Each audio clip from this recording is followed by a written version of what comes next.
बैलगाड़ी रेतीले साहिल से गुजरकर ऊंची नीची संगलाख जमीन पर से होती हुई एक छोटे से नारियल के जंगल में आ गई, जहां से गढ़ीवाड़ा रेलवे स्टेशन 1 मील के फासले पर था। ये एक छोटा सा स्टेशन था जिसकी अहमियत इसलिए ज्यादा थी कि यहाँ से मछली अंदरून मुल्क जाती थी। विजयवाड़ा यहाँ से 1 घंटे के सफर पर था। ट्रेन ब्रॉड गेज की रेलवे लाइन पर दक्कन की सतह मुर्तफा अबूर करती विजयवाड़ा के मज़ाफात में दाखिल हो गई। जिन हजरात ने विजयवाड़ा का इलाका देखा है उन्हें मालूम होगा कि ये बड़ा शहर सतह मुर्तफा पर आबाद है और उसका रेलवे स्टेशन एक अजीमुशान जंक्शन है, जहां से शुमाली भारत की तरफ रेलगाड़ियां धारथा और नागपुर तक जाती हैं। जुनूब की तरफ अगर मद्रास और पौंडीचेरी जाना हो तो हमें मद्रास एक्सप्रेस पकड़नी पड़ती है, जो गंटोर और नेल्लोर से होती हुई गुजरती है। हैदराबाद जाने के लिए भी विजयवाड़ा से बरास्ता वरंगल और काजीपेट जाना पड़ता है। जनूब में मद्रास के बाद मशरकी भारत में विजयवाड़ा सबसे बड़ा स्टेशन है। ये शहर मद्रास जितना बड़ा नहीं है, लेकिन अपनी आलीशान इमारतों, कुशादा सड़कों, सनती इदारों और कारखानों के एतबार से उसकी शान शौकत मद्रास से किसी तरह कम नहीं। स्टेशन के वसीओ अरीज कई प्लेटफॉर्म हैं। शुमाल की जानिब आखिरी प्लेटफॉर्म पर खड़े हों तो सामने छोटा सा पहाड़ी सिलसिला नजर आता है, जिसकी ढलानों पर बंगले, कोठियां और खूबसूरत मकान दिखाई देते हैं। आजादी के बाद उस शहर ने बहुत तरक्की की है। मुखिया ने हमारे लिए पौंडीचेरी तक के 2 टिकट खरीद लिए। मद्रास एक्सप्रेस को दिल्ली से बरास्ता नागपुर जहां 1 घंटे के बाद पहुंचना था। ट्रेन लेट में ही थी। हम विजयवाड़ा के नंबर 7 प्लेटफॉर्म पर आकर बेंच पर बैठ गए। मुखिया ने कहा, टिकट बाबू ने कहा था कि हमें मद्रास से पौंडीचेरी के लिए गाड़ी बदलनी होगी। मैंने मुस्कुरा कर कहा, मुखिया जी, मैं पौंडीचेरी का रहने वाला हूँ, मुझे मालूम है गाड़ी किस प्लेटफॉर्म से चलेगी, आप चिंता न करें। 10-15 मिनट गुजर गए। मेरी उकाबी नजरें आसपास का बराबर जायजा ले रही थी। प्लेटफॉर्म मुसाफिरों से भरा हुआ था। आंध्र प्रदेश की पुलिस के 2-4 कांस्टेबल इधर उधर घूम रहे थे। एक सिपाही कुछ फासले पर कैंटीन के काउंटर पर खड़ा चाय पी रहा था। दक्कन में ये खुशगवार मौसम के अय्याम थे। आसमान पर बादल थे, लेकिन किसी वक्त धूप भी निकल आती थी। मैं मुखिया से छुटकारा हासिल करना चाहता था। मैंने इधर उधर की बातों के बाद उसे कहा कि वो खामखा अपना वक्त क्यों जाया कर रहा है। मुखिया दादा, तुम बेशक अब चले जाओ, हम ट्रेन में सवार हो जाएंगे। उसने थोड़ा सा इसरार किया और फिर मेरे ज्यादा इसरार पर उसने उठकर मुझे और सोनिया को हाथ जोड़कर प्रणाम किया और चला गया। जब वो हमारी नजरों से ओझल हो गया तो मैंने एक लंबा सांस लिया और बोला, सोनिया, एक मरहला तो बखैर खूबी तय हो गया। अब तुम ऐसा करो कि प्लेटफॉर्म वाले पुल की तरफ चलना शुरू कर दो। मैं तुम्हारे पीछे पीछे आ रहा हूँ। हम स्टेशन से बाहर जाएंगे। सोनिया ने कोई जवाब दिए बगैर प्लेटफॉर्म वाले पुल की तरफ देखा और फिर उठकर उस तरफ चलने लगी। थोड़ा सा फासला रखकर मैं भी उसके पीछे चल पड़ा। मैं मुसाफिरों के बीच में से होकर गुजर रहा था। मेरी नजरें सोनिया पर जमी थी, जो साड़ी संभालती हुई आहिस्ता आहिस्ता पुल की तरफ बढ़ रही थी। फिर वो मुझे पुल की सीढ़ियां चढ़ती हुई नजर आई। मैं अपने इर्द गिर्द के माहौल से भी बाखबर था और सोनिया के आसपास भी देखता जा रहा था कि कहीं कोई पुलिस या सीआईडी वाला तो उसके पीछे नहीं। इंटेलिजेंस वालों को मेरी निगाहें बड़ी आसानी से पहचान लेती थी, खा वो किसी भेस में क्यों ना हो। अब मैं भी पुल पर आ गया। दूसरे प्लेटफॉर्म पर जाने के बाद मैंने देखा कि सोनिया मेन गेट की एक जानिब बेंच पर बैठी थी। काले काले रंग के सफेद वर्दियों वाले टिकट चेक कर इधर उधर चल फिर रहे थे।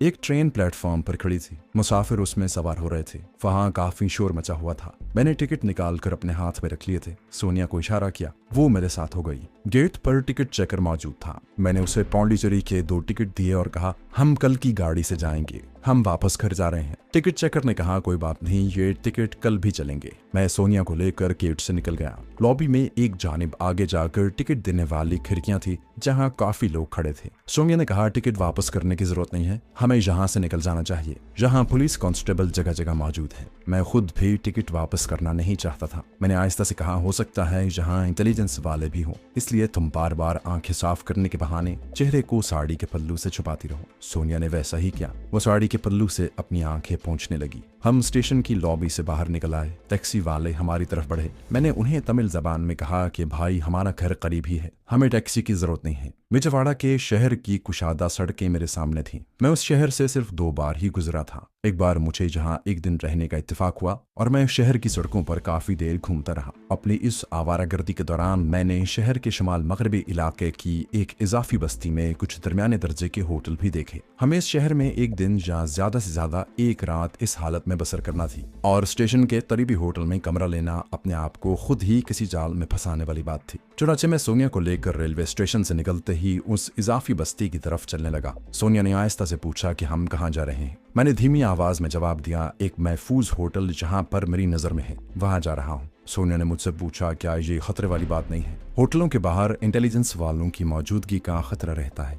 मैंने उसे बताया कि जिस बस्ती की तरफ मैं जा रहा हूँ मेरा ख्याल है कि वहाँ खतरा न होने के बराबर है। बहरहाल खतरा तो हम जहाँ भी जाएंगे हमारे सर पर मौजूद होगा। स्टेशन में काफी दूर जाकर मैं रुक गया, जहाँ चौक में गांधी जी का मुजस्समा लगा था। सामने की जानिब फुटपाथ के साथ कपड़ों की दुकानें थी। मेरा सबसे बड़ा मसला डॉलर के नोट को भारतीय करेंसी में बदलना था। ये मैं अच्छी तरह जानता था कि हिंदू ताजिर और दुकानदार डॉलर बड़े शौक से खरीद लेते हैं। चुनांचे सोनिया को एतमाद में लेने के बाद हम चौक क्रॉस करके सामने वाली एक शानदार दुकान में आ गए। खूबसूरत साड़ियां शीशे की अलमारियों में लगी थीं। काउंटर पर आदमी खड़े ग्राहकों को साड़ियां और दूसरा रेशमी कपड़ा दिखा रहे थे। दुकान में दाखिल होते ही बाएं जानिब एक गहरे सांवले रंग का धोती पोश आदमी माथे पर फिलट लगाए शीशे के कैबिन में बैठा बीड़ी पी रहा था। उसके पीछे लक्ष्मी देवी की फ्रेम शुदा तस्वीर थी। मैंने उसके पास जाकर 10-10 डॉलर के 2 नोट उसके सामने कर दिए और बड़े इंकिसार के साथ कहा, महाराज ये नोट मुझे मेरे साहब में दिए थे, आपकी बड़ी कृपा होगी, मुझे इसके बदले अपने भारतीय नोट दे दीजिए। दुकानदार ने डॉलर को गौर से देखा,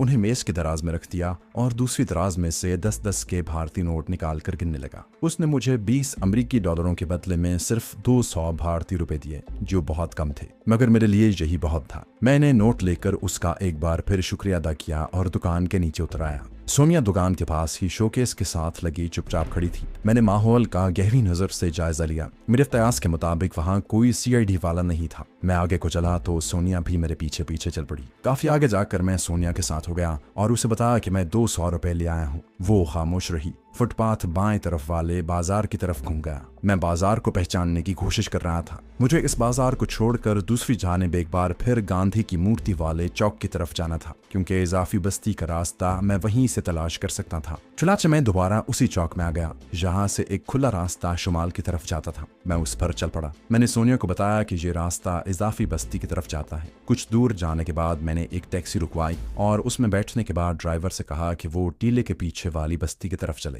ड्राइवर ने उर्दू में कहा, बॉस कॉलोनी जाएगा। मैंने जल्दी से कहा, हाँ भैया, बॉस कॉलोनी चलना है। टैक्सी अपनी मंजिल की तरफ रवाना हो गई। ऊंची नीची सड़कों पर से गुजरती हुई टैक्सी ने छोटे टीले को पार किया तो हमारे सामने बॉस कॉलोनी थी। पहाड़ी के ऊपर पानी की बहुत बड़ी टैंकी बनी हुई थी। बॉस कॉलोनी को मैंने पहचान लिया था, जहां बंगले, मकान, क्वार्टर और रिहायशी फ्लैटों वाली ऊंची ऊंची इमारतें भी थी। एक जगह सड़क के करीब मैंने टैक्सी रुकवा ली, उसे किराया अदा किया और सोनिया से कहा, आओ कांता, वो सामने वाला घर है मामा जी का। टैक्सी वाला आगे निकल गया। ये जुमला मैंने टैक्सी वाले के लिए कहा था। हम बॉस कॉलोनी में दाखिल हुए तो एक जानिब 2-3 होटलों की इमारतें खड़ी थी। तेलुगु और तमिल में होटलों के नाम लिखे थे। एक होटल का नाम पार्वती होटल था। आसपास ज्यादा लोग नहीं थे, सिर्फ 2-3 गाड़ियां खड़ी थी। होटल की ड्योड़ी में एक छोटा सा कैबिन बना हुआ था, जिसमें एक लड़का रजिस्टर खोले बैठा उसमें कुछ इंतराज कर रहा था। मैंने जाकर प्रणाम किया। लड़के ने हिंदी में पूछा कि मैं क्या सेवा कर सकता हूँ। मैंने कहा, महाराज, हम पति पत्नी के लिए एक कमरा होगा। मद्रास वाली गाड़ी छूट गई है। अपने मामा जी के पास बोस कॉलोनी में आए थे, पता चला वो वरंगल गए हुए हैं। आप कल वापस जाएंगे। लड़के ने किसी किस्म के रद्द अमल का इजहार न किया। रजिस्टर का एक वर्क उल्टा और पेंसिल की नोक एक खाली खाने पर रखते हुए कहा। मैंने कहा, जी मेरा नाम चंद्रन है और पत्नी का नाम कांता है। लड़के ने पूछा, खाली कांता? मैंने फौरन जवाब दिया, कांता चंद्रन लिख लो, अब तो इसका यही नाम है। मैं दांत निकाल कर अहमकों की तरह हंसने लगा। सोनिया शर्माती हुई मेरे पीछे खड़ी थी। वो भी अपनी अदाकारी पूरी महारत से कर रही थी। हमें दूसरी मंजिल पर एक कमरा दे दिया गया, जिसमें वही एक पलंग, मेज, एक कुर्सी और बोसीदा सा सिंघार मेज पड़ा था। होटल के नौकर ने पलंग पर नई चादर लाकर बिछा दी। छत के साथ पंखा लगा दिया गया था। मौसम अगरचे खुशगवार था, लेकिन अब धूप निकल आई थी, जिसकी वजह से फजा में गर्मी होने लगी थी। मैंने पंखा चला दिया। नाश्ता हम लॉन्च के मालिक के साथ करके निकले थे। दोपहर के खाने का अभी वक्त नहीं हुआ था। मैंने दरवाजे को बंद कर दिया। बाजार वाली खिड़की खोल दी। सोनिया कुर्सी पर सर पीछे लगाकर बैठ गई। वो कुछ थकी सी लग रही थी। मैं पलंग पर बैठ गया और उसे पूछा कि उसकी तबीयत तो ठीक है। उसने कहा, सर में हल्का सा दर्द हो रहा है। मैंने कहा, मैं अभी चाय के साथ स्प्रो की टिक्कियां मंगवाता हूँ, उससे सर दर्द ठीक हो जाएगा। फिर कहा, अब ऐसा है कि मैं जरूरी चीजें खरीदने बाजार जा रहा हूँ, तुम मेरे पीछे दरवाजा बंद करके बैठना। मैं ज्यादा देर नहीं लगाऊंगा। जिस बाजार से मुझे चीजें खरीदनी है वो यहाँ से करीब ही है। मैंने वो बाजार देखा हुआ है। इतने में होटल का लड़का एक रजिस्टर लिए आ गया। उस रजिस्टर पर मेरे दस्तखत होने जरूरी थे। मैंने पेंसिल से तमिल जबान में उस पर अपने टेढ़े मेढ़े दस्तखत कर दिए और लड़के को 5 रुपए का नोट देकर कहा, 2 प्याली चाय और स्प्रू की 2 टिक्कियां ले आओ। लड़का रजिस्टर उठाए चला गया। उसके जाने के बाद सोनिया ने सवाल किया कि हम अपना भेस कहाँ बदलेंगे,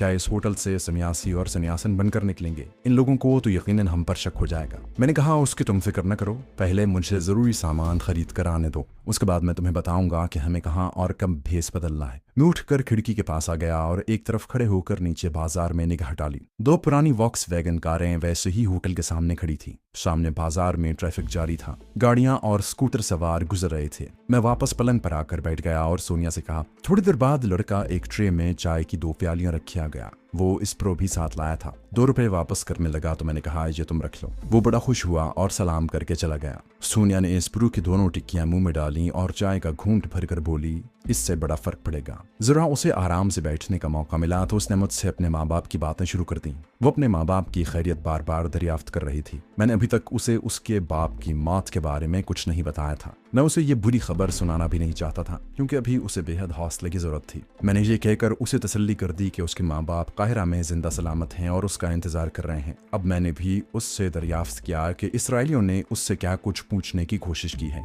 सोनिया ने सर्द आह भरकर कहा, उन्होंने मुझ पर बड़ा तशद्दुद किया था। वो मुझसे बहुत कुछ पूछना चाहते थे, मगर मैंने उन्हें कुछ नहीं बताया। मैं अजियत और उनके पुचकिच से बचने के लिए हर बार बेहोश हो जाती, लेकिन वो बेहोशी की हालत में भी मुझे सिगरेटों से दागते रहते। अब पहली बार सोनिया ने अपना गिरबान जरा नीचे किया तो मैंने देखा कि उसके सीने पर जगह जगह जलन के निशान थे। वो बोली, ये सब कुछ मेरे लिए एक करबंगेज ख्वाब से कम नहीं है। मुझे इन चीजों का कोई तजुर्बा नहीं था। वो मुझे तैयारे से अगवा करके ले गए थे। वो ठंडा सांस भरकर बोली, खुदा ने मुझे एक बहुत बड़े जहन्नम से निकाल लिया है, क्योंकि इंडियन इंटेलिजेंस का जो वफ्द आ रहा था, खुदा जाने वो मेरे साथ क्या सलूक करता। हमने चाय खत्म कर ली थी। मैंने उठते हुए कहा, दरवाजा अंदर से अच्छी तरह बंद कर लेना, मैं जल्द वापस आ जाऊंगा। कोई भी दरवाजा खटखटाए तो खोलना मत, अंदर ही से बात करना। अब मैं जाता हूँ और देर नहीं लगाऊंगा।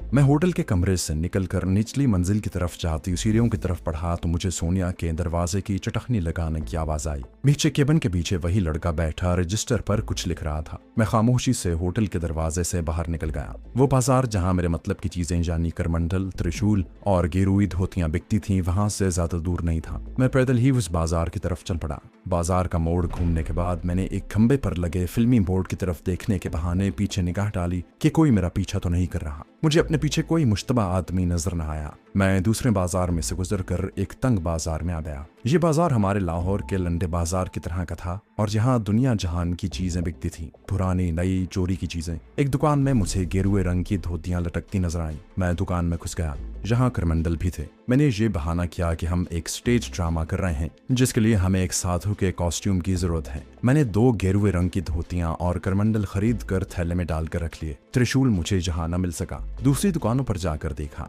इत्तेफाक हुआ कि त्रिशूल मुझे कहीं न मिला। मैंने बाजार की सारी दुकानें देख लीं। मुझे ये भी ख्याल था कि सोनिया पीछे अकेली है। पहले ही मुझे काफी देर हो गई थी। चुनाचे मैंने त्रिशूल का ख्याल दिल से निकाल दिया और वापस होटल की तरफ रवाना हो गया। उस वक्त दोपहर का 1 बज चुका था। मैं जिस रास्ते से गया था उसी रास्ते से वापस होटल में पहुंच गया। कैबिन में बैठा लड़का अब कोई किताब पढ़ रहा था और होटल के नौकर खाना वगैरह ऊपर नीचे ले जाने में लगे थे। मैं खामोशी से सीढ़ियां चढ़ता दूसरी मंजिल में आ गया। अपने कमरे की तरफ बढ़ा तो यह देखकर इत्मीनान हुआ कि दरवाजा बंद था। मैंने करीब जाकर आहिस्ता से दस्तक दी और कहा, कांता जी, मैं हूँ चंद्रन। अंदर से कोई जवाब न आया। मैंने दूसरी बार दस्तक दी। किसी ने अंदर से दरवाजा न खोला। मैंने सोचा शायद सोनिया सो गई है। अब मैंने जरा जोर से दस्तक दी। मेरा हाथ जरा जोर से दरवाजे के पट पर लगा तो वो खुल गया। मैं बड़ा हैरान हुआ कि सोनिया को जब मैंने ताकीद कर दी थी कि अंदर से चटखनी लगा कर रखे तो फिर उसने इस पर अमल क्यों नहीं किया। मैं जल्दी से दरवाजा खोलकर अंदर दाखिल हो गया। सोनिया कमरे में नहीं थी। मैंने बाथरूम की तरफ देखा, उसका दरवाजा बंद था। मैंने थैला पलंग पर रख दिया और दरवाजे को अंदर से चटखनी लगा दी।